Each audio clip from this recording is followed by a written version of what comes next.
insofar as Popper was mainly concerned with the problems of understanding reality. He put forward an epistemological rather than a political argument in favor of open society. He argued that, and I quote, only democracy provides an institutional framework that permits reform without violence and the use of reason in politics. But, that's the end of the quote, but his approach was based on a hidden assumption, namely that the main purpose of thinking is to gain a better understanding of reality. And that was not necessarily the case. The manipulative function could take precedence over the cognitive function. Indeed, in a democracy, the primary objective of politicians is to get elected and stay in power. This rather obvious insight raised some additional questions about the concept of open society. How could Popper take it for granted that free political discourse is aimed at understanding reality? And more intriguingly, how could I, who gave the manipulative function pride of place in the concept of reflexivity, follow him so blindly? Both questions led me to the same conclusion. Our view of the world is deeply rooted in an intellectual tradition which either ignores the manipulative function or treats it as subservient to the cognitive function. It's easy to see why this view of the world became so ingrained. The aim of the cognitive function is to produce knowledge.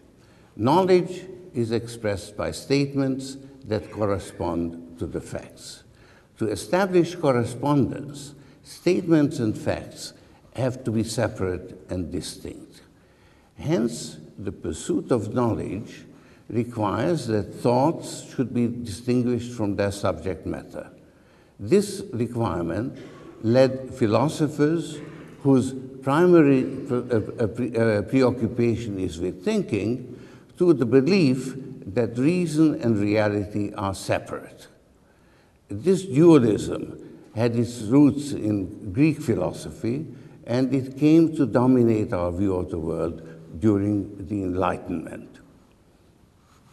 The philosophers of the Enlightenment put their faith in reason.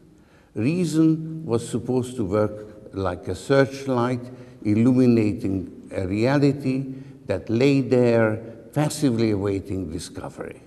The active role that reason can play in shaping reality was largely left out of account.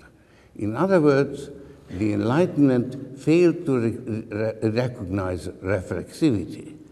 This resulted in a distorted view of reality, but one that was appropriate to the age when it was formulated. At the time of the Enlightenment, humankind had as yet relatively little knowledge or control over the forces of nature, and scientific methods held out infinite promise.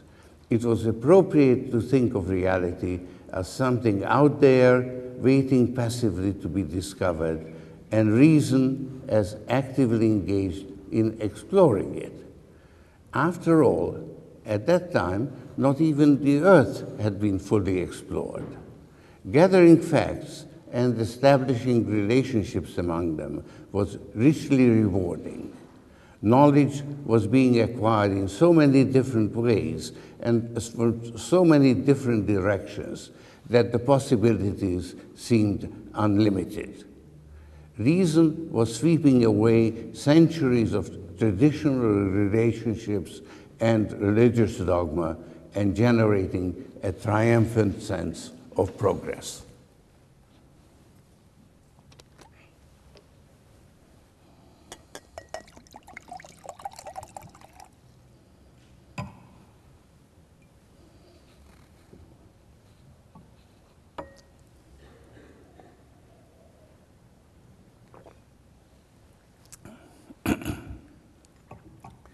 The difficulties that reflexivity poses to a proper understanding of human affairs went largely unnoticed.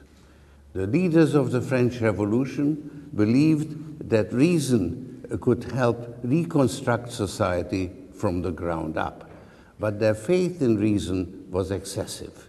Society failed to follow the dictates of reason, and the euphoria of 1789 deteriorated into the terror of 1794, I'm sorry. The Enlightenment misinterpreted reality by introducing a dichotomy between thinking and reality, which would enable reason to attain perfect knowledge. The dichotomy was not inherent in the subject matter, but introduced by the philosophers of the Enlightenment in their attempt to make sense of reality. The mistake made by the Enlightenment has been given a name. Postmodernists call it the Enlightenment fallacy. I shall adopt that term, but I want to make it clear that I'm talking about a fertile fallacy which contains a valuable kernel of truth. Let me explain more precisely what I mean by a fertile fallacy. We are capable of acquiring knowledge, but we can never have enough knowledge to allow us to base all our decisions on knowledge. It follows that if a piece of knowledge has proved useful, we are liable to overexploit it and extend it to areas where it no longer applies, so that it becomes a fallacy. That's what happened to the Enlightenment. The dichotomy between reason and reality worked very well for the study of natural phenomena, but it was misleading in the study of human affairs. Fertile fallacies are the equivalent of bubbles in financial markets. The Enlightenment fallacy is deeply rooted in our view of the world. It led Karl Popper to proclaim that the same standards and criteria applied in both the natural and the social sciences. And it led economic theory to model itself on Newtonian physics. Neither Popper's elegant model of scientific method nor economic theory recognized reflexivity.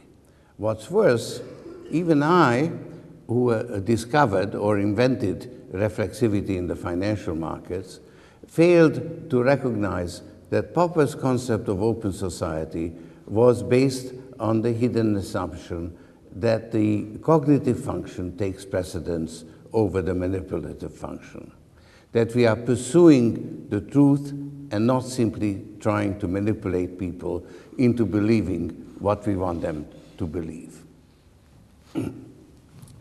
The Enlightenment fallacy is also at the root of the efficient market hypothesis and its political derivative, market fundamentalism.